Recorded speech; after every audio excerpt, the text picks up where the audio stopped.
Want to know how to ruin your first 10 years of retirement? Then this video is for you. You know what's crazy?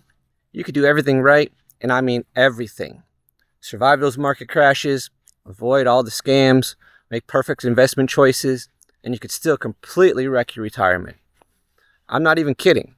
I've been watching this happen for years now, and honestly, it makes me sad every time I see it happen. The really scary part, these things that'll destroy your retirement, they don't come with warning signs. There's no big flashing red light saying, hey, you're almost about to mess this up. They're just, quiet, sneaky. And by the time you realize what's happening, you're already screwed. So today, I'm talking about the 5 things, and I see this all the time, where people just sabotage their first 10 years of retirement without even knowing it. And here's what really gets me. These mistakes, they compound. They get worse with time. Something that seems totally harmless when you're 62, it becomes this catastrophic thing when you're 72. So I'm Jason, by the way. I actually retired early at 39, and I've been completely obsessed with this retirement strategies ever since. Not because I have it all figured out, because trust me, I don't, but because I've seen way too many people who did everything right for decades and then just watched it all fall apart in those first 10 crucial years. So today, I'm going to show you how people accidentally destroy their own retirement. And more importantly, how you can make sure that you never, ever join them. Because once these mistakes take hold, they're almost impossible to undo. Mistake number 1, you're draining the wrong bucket first. Okay, this one seems so logical that it actually hurts. You retire, you need money, so you grab the easiest cash to reach. Your regular brokerage account, right? It's just sitting there, no penalties, taxes already paid. I mean, why wouldn't you use that one first? But here's the thing, while you're spending that easy money, something really sinister is happening in the background. Your traditional IRA, it's just sitting there growing, along with this massive tax bomb that's attached to it. You know what else grows with that account? Future taxes, required minimum distributions, Medicare surcharges that'll literally make your head spin. You're basically, and I mean this, you're setting up your 75-year-old self for a complete financial ambush. Here's what I learned the hard way, and I wish someone had told me this earlier. Retirement isn't about emptying one bucket at a time. It's about sipping from all 3, taxable, tax-deferred, and Roth.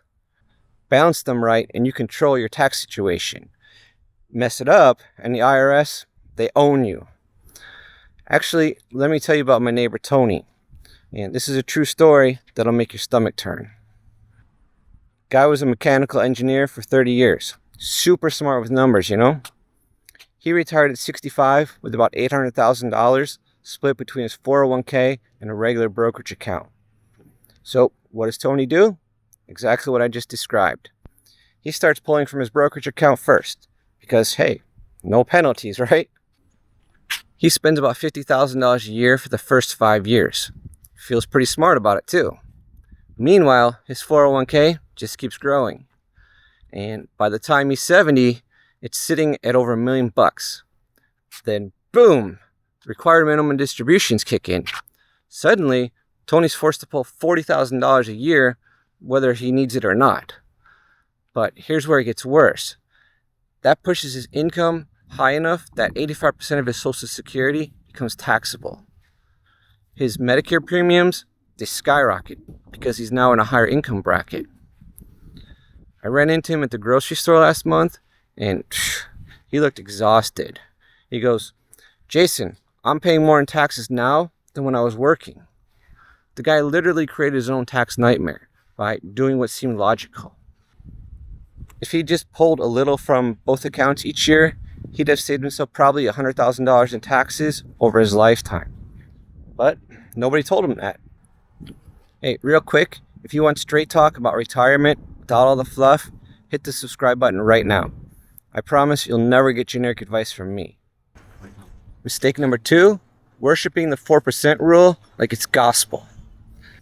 Oh man, the 4% rule. It sounds so scientific, so safe, right?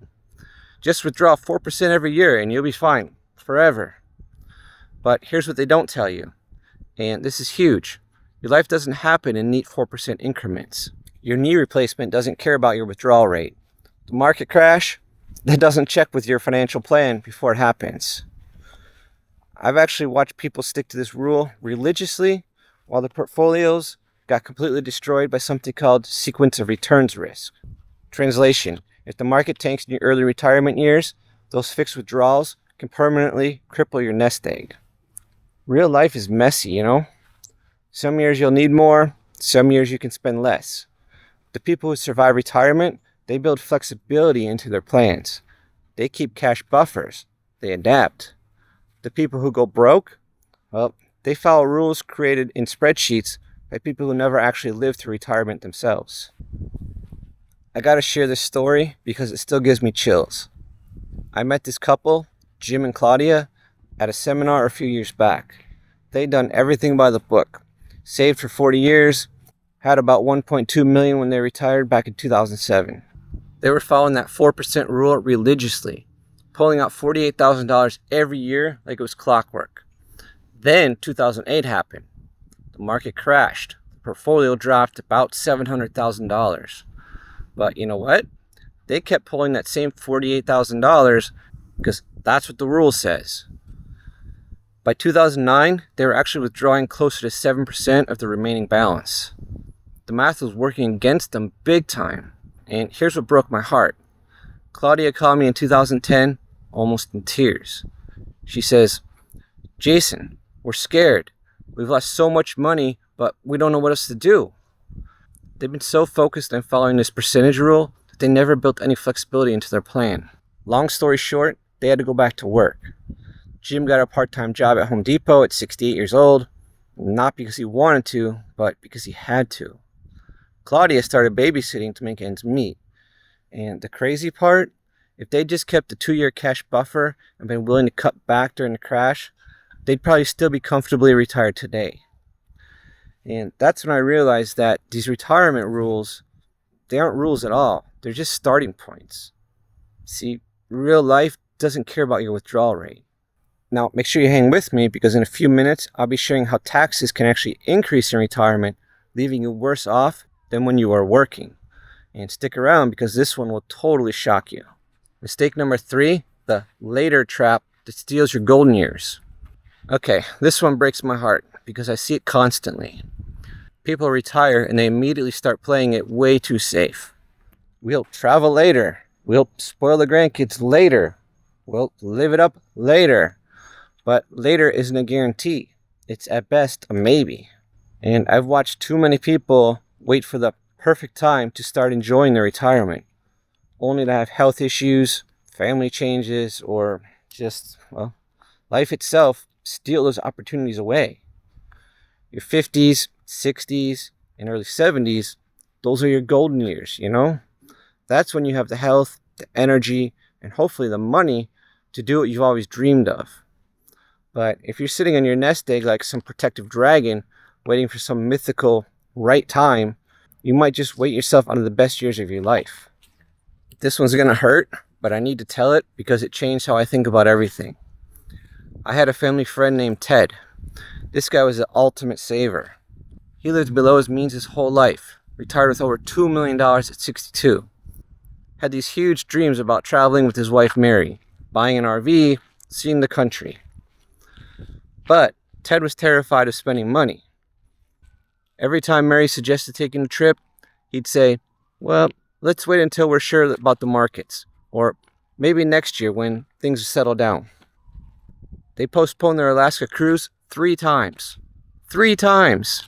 Each year, he'd find a new reason why it wasn't the right time to spend their money. And when Ted turned 67, Mary got diagnosed with early onset Alzheimer's. I'll never forget the day that he called me. With his voice shaking, he said, "Jason, we have all this money, and now she can't even remember our grandkids' names. We waited too long." They never took that Alaska trip. Now, Mary's in memory care, and Ted sits alone in their house looking at bank statements showing more money than they could ever possibly spend. He told me last year, "I saved for a retirement that doesn't exist anymore." You know what kills me?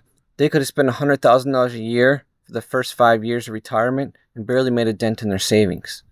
But Ted was so afraid of running out of money that he forgot to actually live. Now when people ask me about retirement planning, I always tell them Ted's story. Because what's the point of financial security if you're too scared to enjoy it?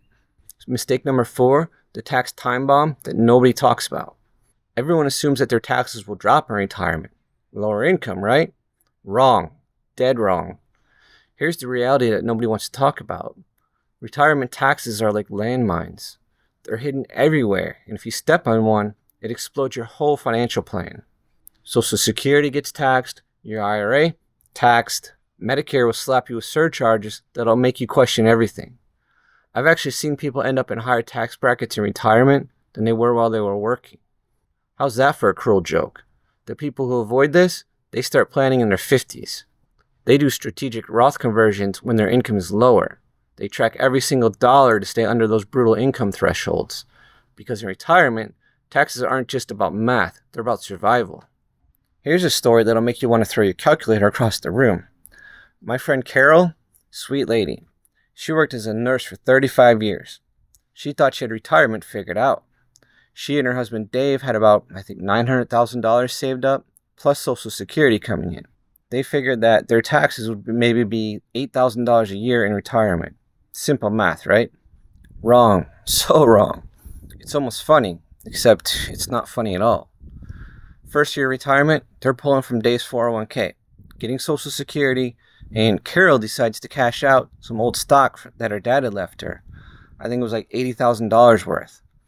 She figured, hey, we're retired now. Lower tax bracket. Perfect time to do this. Then the tax bill came. Not only did they owe way more than expected, but that extra income pushed them over some Medicare threshold that she never even heard of. All of a sudden, boom, Medicare surcharge of $170 extra per month each. That's over $4,000 just in Medicare penalties on top of their regular premiums. But wait, it gets worse. Because of how they calculated their income, 85% of their Social Security became taxable. Carol called me back in March, and I can hear the panic in her voice. Jason, we owe $18,000 in taxes, and our Medicare premiums just doubled. I thought retirement was supposed to be cheaper. The kicker is she just spread that stock sale over 3 years instead of 1. They could have saved about $15,000 in taxes and avoided the Medicare surcharge completely. One single decision that she thought was smart cost them over $20,000. Alright, so quick question for you, and drop this in the comments, because I'm genuinely curious. What's the biggest retirement fear keeping you up at night? The market crashing? Running out of money? Healthcare costs? Tell me, because I read every single comment. And look, there's no shame here. We're all in the same boat trying to figure this stuff out together. Alright, so mistake number 5, and this is the big one. The retirement killer. Having no written strategy, no income map, just, hoping that it all works out, because it always has before. But retirement isn't like your working years, you know? Every decision you make has consequences that ripple through decades. Take money from the wrong account, and you've just increased your taxes for the next 20 years. If you ignore sequence of returns risk, in one bad market year can wreck everything. The people who make it, they have plans, written down, thought through, stress-tested plans that account for the fact that life is unpredictable and that markets don't care about your feelings. The people who don't make it, yeah, they wing it. And honestly, retirement is not the time to wing it. Look, I've shared these mistakes because I've seen them destroy too many retirements. And the tragedy is that they're all totally preventable if you just know what to watch for. So if this helped you see retirement differently, do me a favor and subscribe. I don't do fluff, I don't do generic advice, and I sure as heck don't sugarcoat the hard truths about money and retirement. Thanks for watching, guys. I'll see you next time.